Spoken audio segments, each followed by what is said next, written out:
The second part of Nevada's primary season doubleheader is tomorrow. A dispute between Nevada's Republican Party and state officials means there's both a primary and a caucus, with the state GOP allocating its delegates to the winner of the caucus. Meantime, the top vote getter in yesterday's primary in Nevada was not Nikki Haley. It was not the former president. He wasn't on the ballot. Instead, the most votes went to the option none of these candidates, which is an option required by state law. Let's bring in correspondent Kelly Meyer, who joins us live. Kelly, is the Haley campaign worried at this point?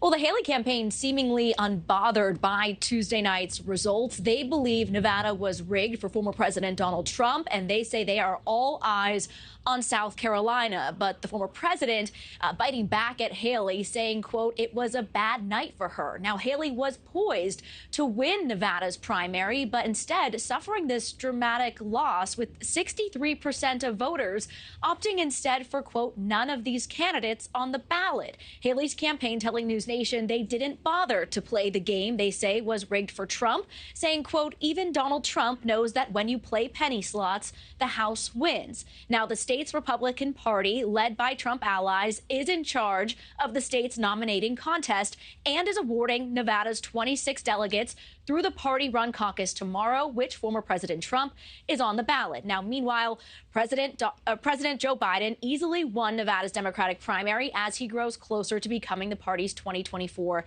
nominee. And NewsNation is learning that Trump will be in Nevada tomorrow as the results from the caucus roll in. Instead, he will not be in D.C. here as the Supreme Court decides whether or not he will appear on the 2024 ballot. All right, will not be in D.C. Okay, Kelly Meyer live there in D.C. for us. Thank you. Thank you for watching. Go to newsnationnow.com to find NewsNation on your television provider. And don't forget to click the red subscribe button below to get more of NewsNation's fact-driven, unbiased coverage.